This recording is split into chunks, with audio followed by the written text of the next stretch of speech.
दोस्तों, कुंभ का जुड़ाव पुराणों से भी है। पुराणों की कथाओं के अनुसार जब देवताओं और दानवों के बीच समुद्र मंथन किया गया था, तो उसके बाद स्वयं धन्वंतरी जी समुद्र से अमृत कलश लेकर प्रकट हुए थे। जब वो प्रकट हुए, देवताओं ने उनसे ये अमृत कलश ले लिया, क्योंकि उन्हें भी पता था कि जीवित रहने के लिए उन्हें अमृत पान करना ही पड़ेगा।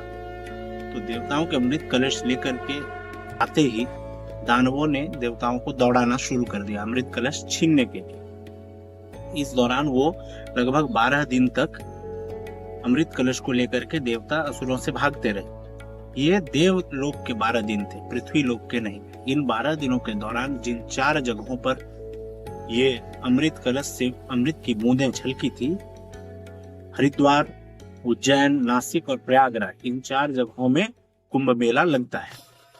तो हर 6 साल में अर्ध कुंभ और 12 साल में कुंभ लगता है, लेकिन इस बार वाला कुंभ 12 कुंभों के बाद लगने वाला महाकुंभ है। यानी कि इससे पहले ऐसा संयोग 144 वर्षों के पूर्व बना था, और आज से 1 महीने के बाद दोबारा ये संयोग अगले 144 वर्षों के बाद यानी 2169 साल में ऐसा संयोग मिलेगा। तो आप सोचिए हम कितने भाग्यशाली हैं कि हम इस युग में जी रहे हैं जब हम इतने दुर्लभ संयोग के साक्षी बन रहे हैं। कोई दो राय नहीं है कि जितना दुर्लभ इस वर्ष के कुंभ का संयोग है, उतनी ही भव्य इस कुंभ की तैयारी भी की गई। इस दौरान प्रयागराज में जो कुछ भी चल रहा है, इसकी चर्चा पूरे विश्व में हो रही है। ये विश्व का एकमात्र ऐसा आयोजन है, मानव के इतिहास में सबसे बड़े आयोजनों में से एक है। मकर संक्रांति के दिन हुए शाही स्नान के दिन लगभग 3.5 करोड़ लोगों ने आस्था की डुबकी लगाई। यानी कि इस एक दिन में एक शहर में इतने लोग एकत्रित हुए थे जितना कि आज तक मानव इतिहास में कभी किसी एक शहर में एकत्रित नहीं हुए। इस बात को आप यूं समझिए कि पूरे ऑस्ट्रेलिया की जितनी आबादी है, उससे ज्यादा लोगों ने सिर्फ हमारे यहाँ एक दिन में मकर संक्रांति के दिन एक ही शहर में मिलजुल कर स्नान कर दिया। जैसा कि मैंने बताया कि इस आयोजन के लिए राज्य सरकार ने लगभग 7,500 करोड़ रुपए खर्च किए, ताकि यहाँ आने वाले संतों एवं श्रद्धालुओं को किसी तरह की कोई असुविधा ना हो। हाईटेक टेंट सिटी बनाई गई, जिसमें लगभग 1.5 लाख के करीब टेंट ऐसे बनाए गए जिसमें टॉयलेट की सुविधा है। 4.5 लाख बिजली के कनेक्शंस दिए गए हैं। इसको आप यूं समझिए कि किसी एक पूरे शहर के 1 लाख अपार्टमेंट्स को पूरे 1 महीने तक मुफ्त बिजली मिल सके, इतनी बिजली के कनेक्शंस दिए गए हैं। 40 स्क्वायर किलोमीटर के बेला क्षेत्र में लगभग 11 अस्पताल, मोबाइल नेटवर्क्स, रोड, कई सारी पुलें, 3000 किचन आदि बनाए गए हैं। और रात में यहाँ का नजारा ऐसा भव्य है कि आपको लगे सचमुच देवलोक में आ गए हो। ऐसा अंदाजा लगाया जा रहा है कि इन 45 दिनों में लगभग 40 से 50 करोड़ लोग इस मेले में शामिल होंगे। यानी आप इस बात को यूं समझिए कि पूरे अमेरिका और कनाडा की पूरी आबादी को मिला करके भी जितने लोग होते हैं, उससे ज्यादा लोग भारत के इस एक मेले में, एक शहर में आएंगे।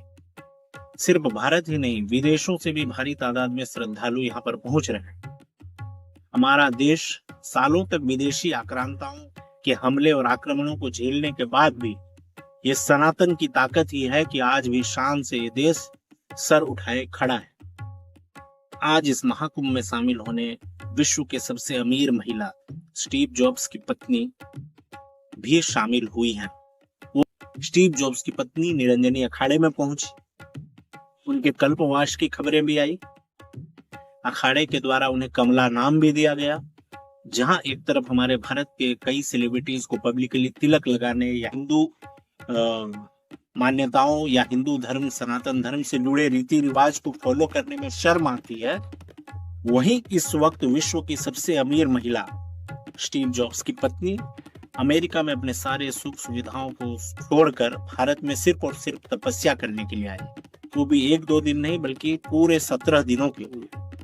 सिर्फ ये ही नहीं, आप कई और विदेशियों को संगम पर डुबकी लगाते हुए देख पाएंगे। जापान की एक बहुत बड़ी स्पिरिचुअल लीडर है योग माता केइको, वो भी स्नान के लिए प्रयागराज आई। इन सबों के बीच आईआईटी बॉम्बे से पास आउट अभय सिंह अभी काफी ज्यादा चर्चे में है। उनकी बातों को सुनकर, उन्हें देखकर लोग हैरान और परेशान हैं कि जिस यूनिवर्सिटी में, जिस कॉलेज में दाखिला लेने के लिए लोग सर पटकते हैं, लोग मरते हैं, वहां से पास आउट एक लड़का जो करोड़ों के पैकेज का हकदार है, वो इस रूप में बाबा बना संगम तट पर फिर रहा है।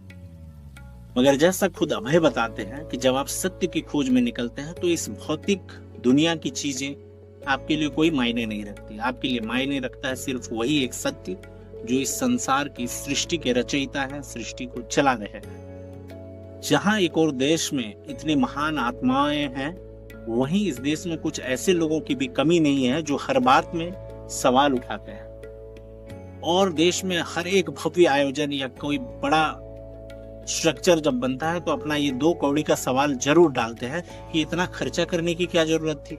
इतने खर्चे में, इतने पैसों में हजारों अस्पताल बन जाते, इतने कॉलेजेस बन जाते, इतने रोड बन जाते, इतने पुल बन जाते, ये हो जाता, वो हो जाता। लेकिन वो सारे लोग, वो तमाम लोग जो कुंभ मेले पर खर्चे को लेकर फिक्रमंद हो रहे हैं, उनसे मेरा हाथ जोड़कर विनती है कि भाई इतने फिक्रमंद मत बनिए। जहां सरकार ने 7,500 खर्च किए हैं, वहीं 25,000 करोड़ से ज्यादा का रेवेन्यू जनरेट होगा इस आयोजन से। इस मेले के दौरान अलग अलग तरीकों से लगभग 2.5 से 3 लाख करोड़ रुपए के ट्रांजैक्शंस होंगे। इस दौरान अनुमान यह है कि लगभग 6 लाख लोगों को रोजगार मिलेगा। जैसा कि अयोध्या में राम मंदिर बनने के बाद वहां के क्षेत्र का रोजगार, वो होटल इंडस्ट्री हो, खाने पीने की चीजें हो, फल सामग्रियां हो, प्रसाद हो, कई तरह की चीजों में बेतहाशा वृद्धि हुई है। ये आप वहां जब जाएंगे तभी आप समझ पाएंगे।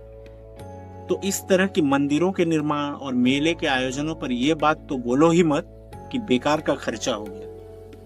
अगर इस तरह के आयोजनों से हम दुनिया भर के टूरिस्ट को अपनी ओर खींच रहे हैं, दुनिया भर के लोगों का ध्यान अपनी ओर खींच रहे हैं और साथ ही साथ करोड़ों के रेवेन्यू जनरेट कर रहे हैं, तो भाई हर्ज ही क्या है। खैर दोस्तों, इस पावन अवसर पर ऐसी छोटी सोच रखने वालों की बात ज्यादा नहीं करूंगा, वरना इस पावन अवसर की, इस महाकुंभ की गरिमा धूमिल हो जाएगी। लेकिन हाँ, इतना अवश्य कहूंगा कि अगर आपसे संभव हो तो स्नान करने जरूर जाए, और अगर संभव ना हो पाए तो जो भी जा रहे हैं वहां से संगम का जल और वहां की मिट्टी अवश्य ले आए। वो मिट्टी जिस पर कई साधुओं के चरण पड़े हैं, उसे मंगाएं और अपने सर पर लगाएं और उस जल को अपने ऊपर छिड़कें, तो भी आपको पुण्य मिलेगा। तो दोस्तों, आज हमने बात की महाकुंभ मेले की। इसके अगले वीडियो में हम बात करेंगे महाकुंभ में शामिल होने वाले नागा साधुओं और उनकी रहस्यमयी दुनिया के बारे में। तो प्लीज चैनल को सब्सक्राइब कर लीजिए और आज के लिए मुझे इजाजत दीजिए।